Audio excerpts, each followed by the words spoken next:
The morning sun had barely broken through the gray clouds when Michael Harper, a weary single dad with tired eyes and calloused hands, laced up his worn leather shoes, preparing for the most important day of his life. Today was the day he would attend the interview that could finally lift him and his 10-year-old daughter, Lily, out of the endless cycle of bills, late payments, and borrowed meals. His tie was straight, his suit pressed, but underneath the calm, there was a storm of anxiety and hope. Every step toward the downtown office felt like walking a tightrope between desperation and possibility. But fate, as it often does, had other plans.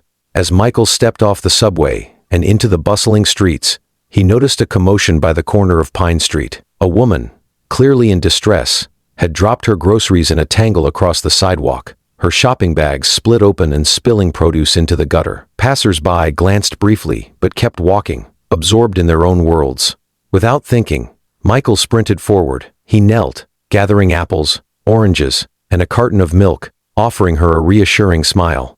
"Here, let me help you," he said, sweat beginning to bead on his forehead from the rush and the weight of the moment. The woman looked up, startled, her eyes wide, and for a second, Michael noticed a hint of tears. "Thank you. I don't know what I would have done," she whispered. Her voice was soft, yet carried a tone of exhaustion he immediately recognized had felt it in his own life more times than he could count. Michael's heart ached, but he glanced at his watch and panicked. He was already running late for his interview.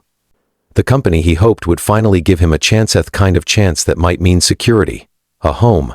Stability wouldn't wait forever. Yet, something in him couldn't walk away. Not this time. He stayed. He carried the spilled groceries back to her apartment, an old building with creaking stairs and peeling paint.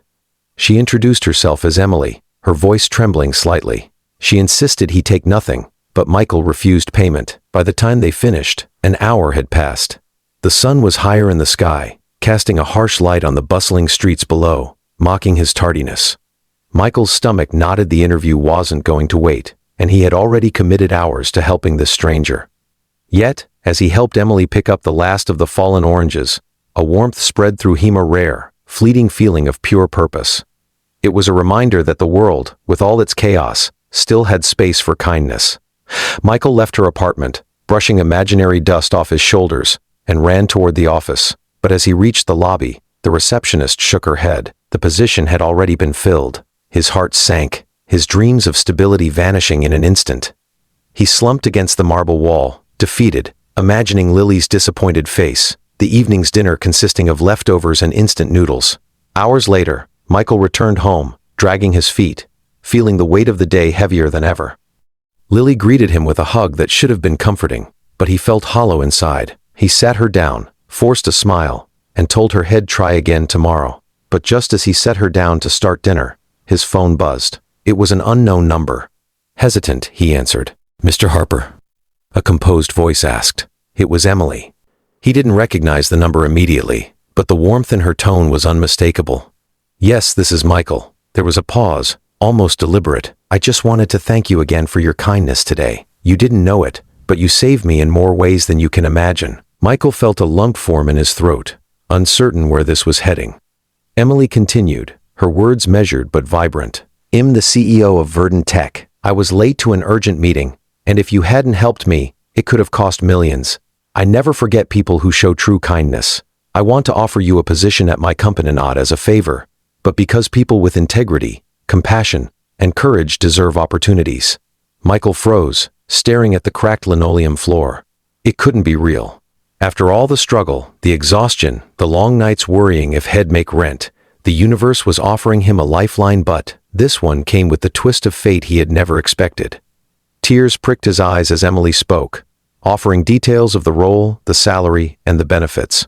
It was beyond anything he had dared to dream. Yet more than money, more than security, it was a recognition of his humanity, a validation that doing the right thing, even when no one else notices, still matters. Michael hung up, staring at the ceiling, his heart racing, and realized that for the first time in years, hope wasn't just a word, it was real. He turned to Lily, his eyes glistening, and hugged her tightly. "Honey, things are going to change," he whispered, feeling the relief wash over him in waves. "I can finally promise we'll be okay." Lily's face lit up, her laughter echoing through the apartment. a sound Michael realized he had almost forgotten could be so bright. And in that quiet moment, Michael understood a truth that would stay with him forever. Life doesn't always reward ambition or perfect timing. Sometimes, it rewards kindness, courage, and the courage to act when others hesitate. And sometimes, just sometimes, the universe conspires to repay those who give without expecting in return. If this story reminded you of the power of compassion, the unexpected rewards of doing good, or gave you hope in humanity, take a moment to like, comment, share, and subscribe to Grandma's Book. Your engagement helps spread these messages of hope and second chances. Michael never forgot that the way a small act of generosity could ripple into life-changing outcomes. And neither should we. Remember, every simple choice to help another, to act without expectation, is the seed of a brighter future. Before we close, let's take a moment to appreciate the quiet heroes among us, the single parents, the strangers who show kindness, and the people who believe in second chances. They are the reason the world sometimes feels magical. If this story touched your heart, please show it some love by engaging with the video, like, share, and comment your thoughts. Because kindness deserves to be celebrated, and your interaction helps inspire others to believe in the power of humanity.